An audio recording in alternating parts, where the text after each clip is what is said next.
Les gars, c'est gâté massivement. La vie d'Adama Bictogo est tellement en danger actuellement. Johnny Pachoko allume sur sa vie actuellement. Je ne vais pas vous mentir, les amis. Regardez la vidéo par vous-même. Je vais vous laisser regarder cette vidéo par vous-même. N'oubliez pas de liker, commenter, surtout partager la vidéo là massivement. Sinon, la vie d'Adama Bictogo est tellement en danger grave. Gravement. Alors, peuple de Côte d'Ivoire, peuple pris de paix, de justice, de démocratie et de liberté. Voici la plus grosse erreur communicationnelle qu'a faite Adama Bictogo, qui aujourd'hui lui vaut toutes ces attaques, dont la plus récente, celle de Mamadou Touré, qui le traite d'analphabète, et voilà, il y a tous les qualificatifs que vous connaissez. Suivez ensemble la vidéo et je reviens. Est-ce que vous pourriez imaginer une candidature où vous l'excluez totalement? Si jamais le président venait à ne pas être candidat, j'appartiens au RHDP et depuis près de 32 ans, j'ai toujours été un homme de mission. Le président m'a toujours confié des missions et je les ai toujours accomplies. L'une de ces missions, c'est bien la mairie de Yopougon, quartier que j'ai jamais habité, et qui répondait plus de l'opposition. Fief de Laurent Gbagbo. Fief de Laurent Gbagbo. Mais le président m'a envoyé en mission et j'ai gagné. Il m'a envoyé en mission à l'Assemblée nationale. J'ai été élu à 99%. Donc, en gros, ici, Adama Bictogo a des ambitions présidentielles. Et avant même qu'Alassane Draman Ouattara n'annonce sa candidature, Adama Bictogo a commencé à faire circuler ces affiches-là. Adama Bictogo, président 2025. Ça a commencé à circuler. Et il était dans le collimateur de tout, enfin, de photocopie et puis d'Alassane Draman Ouattara. Donc, ils l'ont vitrifié de l'Assemblée nationale. Et maintenant, les attaques sont en train de suivre. Mais Adama Bictogo qui a ces ambitions-là, on va aller écouter les autres cas du RHDP sur la question. Est-ce que vous avez des ambitions présidentielles? Vous allez écouter ce qu'eux, ils vont dire. Alors, dernière question avant que vous ne répondiez aux questions de nos internautes. Certains voient dans votre méthode à Koumassi, dans votre fonctionnement, une ambition qui se cache derrière la seule commune de Koumassi. On se dit, si c'est Bakongo fait tout cela à Koumassi, parce qu'il aspire un jour à briguer la magistrature suprême. Vrai ou faux? C'est un raccourci très dangereux. J'ai été élu à Koumassi par la population de Koumassi pour améliorer leurs conditions de vie et de travail. C'est une chose. Je m'y applique vraiment de façon déterminée, de façon acharnée. Alors, vous ne rêvez pas à la présidence déduit des résultats que j'obtiens à Koumassi, que je veux briguer la magistrature suprême. Bon, là, ça ne vous a jamais traversé l'esprit? Je suis militant d'un parti politique, le RHDP. Et que cette guerre de positionnement se déroule sans moi. Parce que je ne cherche pas à me positionner. Je suis positionné maire, député maire de Koumassi. Ça me suffit pour le moment. Le père des moutons dit que Ali Djarasouba, ça c'est, tu prends un raccourci très dangereux. Cette guerre de positionnement doit se dérouler sans moi. Maintenant, on va aller écouter maintenant Djoumani. Combien Kwasi Djoumani, avant-dernière question. Est-ce que vous avez des ambitions présidentielles? Je n'ai aucune ambition présidentielle. D'abord, je rends gloire à Dieu et je dis merci au président Alassane Ouattara. Un professeur donc, de lycée qui est député pendant 28 ans. Aujourd'hui, Aka Ouele et moi, nous sommes les plus anciens députés de Côte d'Ivoire. Vous n'êtes pas fatigué, vous n'allez pas aller à la retraite. Mais je suis jeune. Vous dites que j'ai 60 ans. Donc, député pendant 28 ans, président de conseil régional pendant 22 ans, un simple professeur de lycée qui aujourd'hui est devenu ministre d'État par la volonté d'un homme, le président Alassane Ouattara. Donc pour moi, il n'y a pas meilleur satisfait. Il y a des gens qui, quand ils sont ministres, mais c'est la gloire. Et moi, aujourd'hui, je suis ministre d'État. Mais je dis merci au président Alassane Ouattara. Vous n'avez plus d'autres ambitions derrière? Si je n'ai rien d'autre, en tout cas, toute ma vie, je ne vais que rendre gloire à Dieu pour avoir permis au président Alassane Ouattara de faire de moi ministre d'État. Voici aujourd'hui ce qu'Adama Bictogo subit. L'erreur qu'il a commise parce qu'il a lorgné le fauteuil présidentiel. Entre-temps, au RDR, la seule personne qui doit lorgner le fauteuil présidentiel, c'est Photocopie. Donc, Bictogo fait l'objet de toutes ces attaques parce qu'il a lorgné le fauteuil présidentiel et il a des ambitions présidentielles. Voici tout le problème. Vous avez dîné avec le diable, non? Vous allez tous subir, un à un. Alors, peuple de Côte d'Ivoire, peuple épris de paix, de justice, de démocratie et de liberté. Depuis son expulsion du pêchoir de l'Assemblée nationale, Adama Bictogo fait l'objet de plusieurs attaques des cadres du RHDP. Parce qu'ils ont commencé à régler les comptes. Ils ont commencé à régler les comptes d'Adama Bictogo. Parce que souvenez-vous, sur le plateau télé d'Ali Djerasouba, Ali Djerasouba posait la question à Bakongo. Est-ce que toi là tu envisages être président de la République de Côte d'Ivoire? Bakongo lui a dit, tu poses une question très dangereuse. Autour d'Adoumani, on dit Adoumani, est-ce que tu envisages diriger la Côte d'Ivoire, c'est-à-dire succéder à Alassane Dramane Ouattara? Adoumani a répondu que ce que je suis aujourd'hui, c'est grâce à la magnanimité d'un homme, Alassane Dramane Ouattara. Souvenez-vous, professeur de lycée, aujourd'hui ministre d'État, tout ce que je dois, tout ce que je suis, je dois ça à Alassane Dramane Ouattara. Il n'a pas répondu à la question. Mais quand on pose la question à Bictogo, Bictogo, est-ce que tu envisages un jour diriger la Côte d'Ivoire? Bictogo répond que moi je suis un homme de mission. Et partout le président m'envoie, je réussis là-bas. À Beauville, j'ai réussi. À Yopougon, député, là, j'ai réussi. Donc je suis un homme de mission. Donc en gros, en clair, Bictogo dit lui, il veut diriger la Côte d'Ivoire. Entre-temps, au ADR, tu n'as pas le droit de défier le maître. Donc ça là, ça crée des disgrâces. Et le ADR guettait Bictogo. Donc il a fallu que Bictogo soit expulsé du pêchoir de l'Assemblée nationale pour que les attaques commencent. Écoutez cette vidéo-là, des injures, une humiliation qui ne dit son nom. Écoutez attentivement cette vidéo, les frères. Et dans un contexte régional et international en pleine mutation sociale et économique, notre Parlement a besoin de stabilité, d'autorité morale et d'une présidence capable de rassembler toutes les sensibilités politiques. C'est pourquoi le candidat que j'ai l'honneur de vous présenter aujourd'hui, afin de recueillir votre suffrage, est un homme dont le parcours politique est particulièrement riche, évidemment député depuis 2011. L'honorable Patrick Hachi, candidat donc de la majorité RHDP, incarne ces trois qualités essentielles pour présider l'Assemblée nationale. L'expérience de l'État acquise au plus haut niveau, la culture du dialogue dans des contextes parfois complexes, la capacité à arbitrer avec sérénité et le sens de l'intérêt général.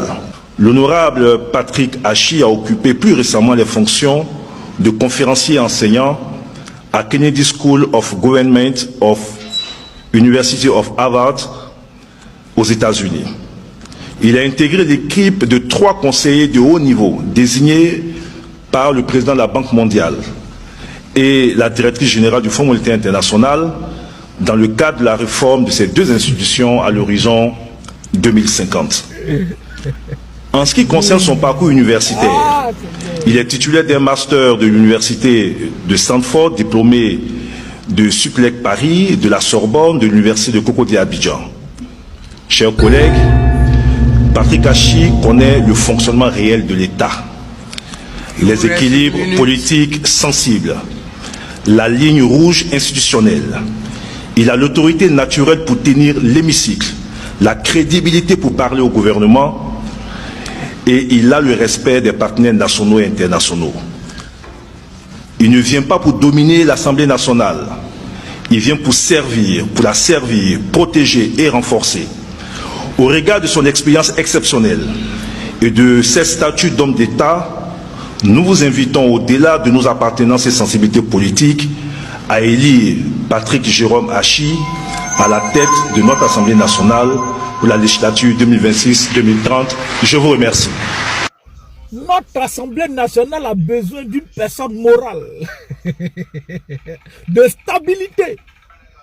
On peut traiter quelqu'un d'amoral comme ça.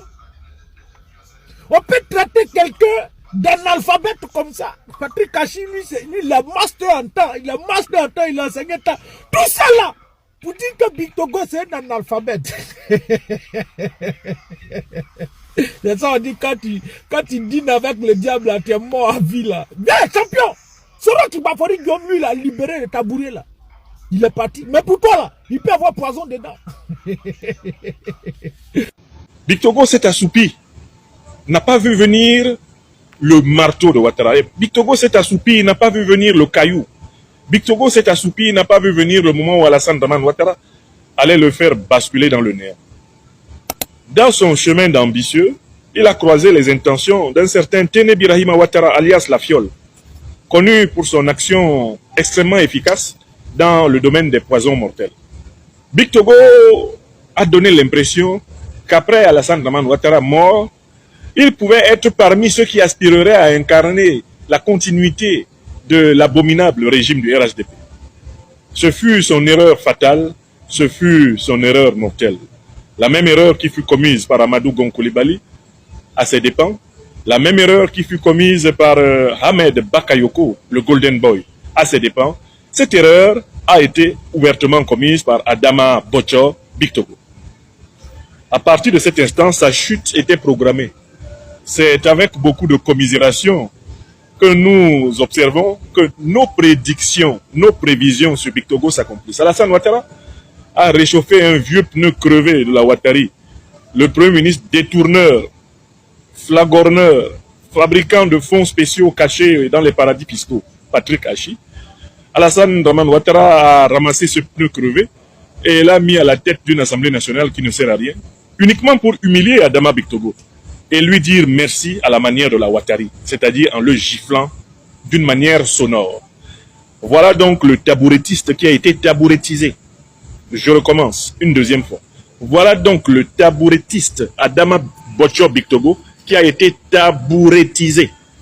Une troisième fois, puisque je suis à Bamako, sur la terre de l'homme à la parole orthogonale, le général docteur Premier ministre Abdoulaye Maïga, une troisième fois. Voici donc le tabourettiste Adama Bocho Big Togo, désormais tabourettisé. Nous créons un verbe, la tabourettisation. Il a été correctement tabourettisé.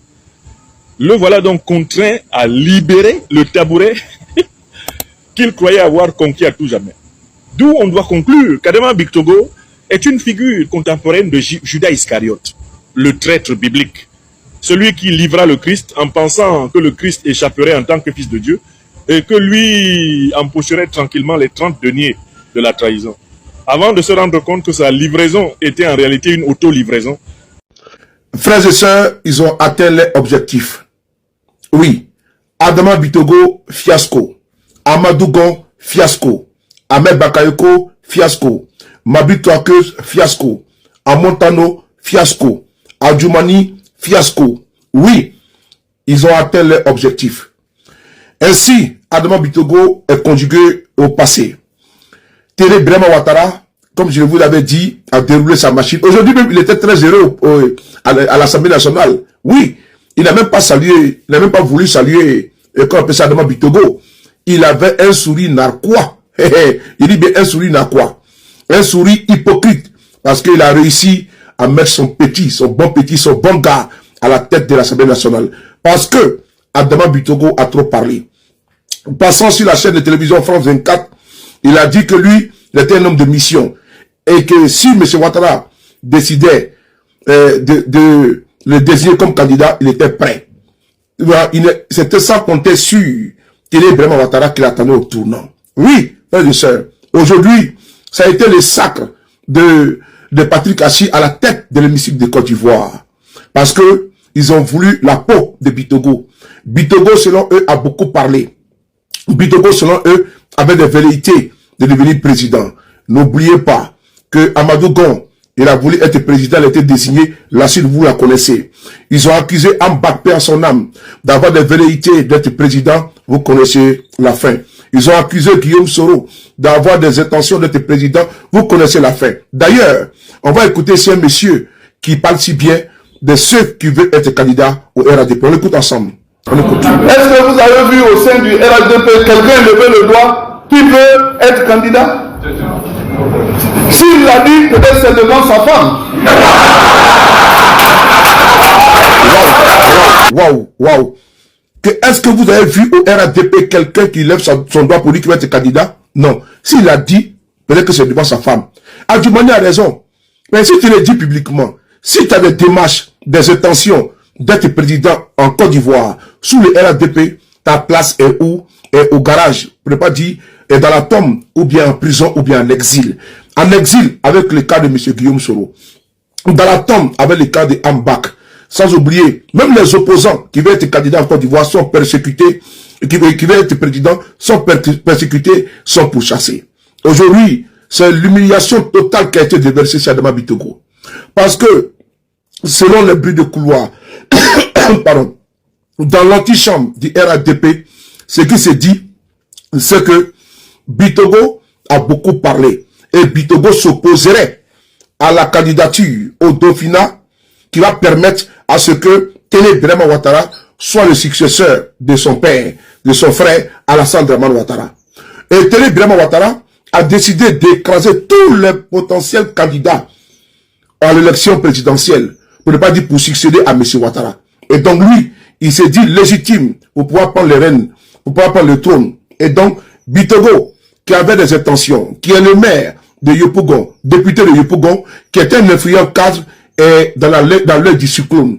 Le cyclone, c'est celui-là, Téné Birama Ouattara. On va ici écouter le message qui a été adressé à M. Bitogo par M. Patrick Assi aujourd'hui. On écoute ensemble. Merci. Monsieur le Président, chers frères, félicitations et que Dieu soit au rendez-vous de toutes les entreprises. Je salue enfin, avec toute la chaleur de mon amitié, mon prédécesseur, mon frère, le président Adama Bictogo.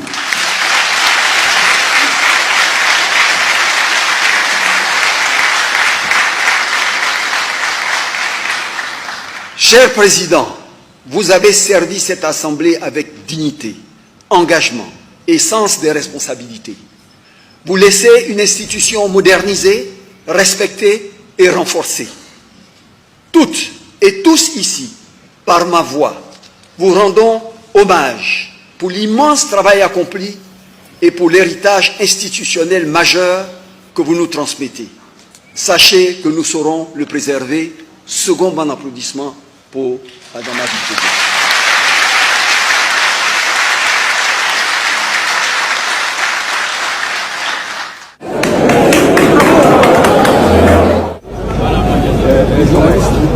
Monsieur le Président, chers frères, félicitations et que Dieu soit au rendez-vous de toutes les entreprises. Merci. Monsieur le Président, chers frères. C'est dans la honte que Adama Bictogo a quitté l'Assemblée nationale de Côte d'Ivoire aujourd'hui. Vous voyez, c'est dans la honte qu'il est parti. Parce qu'il y a une crise profonde. Quand M. Guillaume Soro a été contraint à démissionner, il y avait une crise. Pour éviter que la crise puisse aller loin, M. Guillaume Soro a préféré démissionner. Et qui avait été envoyé pour convaincre M. Guillaume Soro de démissionner? C'était Téné Birama Ouattara. Et ce n'est pas fini. Quand M. Bictogo vient à la tête de l'hémicycle, c'est à cause de quoi? C'est parce qu'il y avait une crise. Mais cette crise-là, c'était dû au décès de Amadou Smaoro. Et donc, si Bictogo est parti aujourd'hui, c'est parce que ça ne va pas du tout au RHDP. Ça, c'est la conséquence directe de ceux-là même qui ont des velléités, comme l'a dit Adjoumani, d'être président. Il faut le dire à ta femme dans la chambre. Et Bictogo aujourd'hui, et les autres cas du RHDP doivent comprendre que la menace, c'est Téné Birama Ouattara. Il ne laissera personne, n'est-ce pas, lui arracher le fauteuil présidentiel, qui lorgne, qu'en se rasant, qui lorgne en mangeant, qui lorgne avant de se coucher, qui lorgne au réveil. Adama Bitogo, fiasco. Bakongo, fiasco. Adjoumani, fiasco. Ahmed Bakayoko, perd son âme, fiasco. Amadou Gon, fiasco. Le seul qui aujourd'hui est au centre et l'épicentre de tous ces fiascos-là, c'est Ténébrement Ouattara. Ainsi aujourd'hui, Adama Bitogo vient de boire les calices jusqu'à la lit. Ainsi va la République sous Draman Ouattara.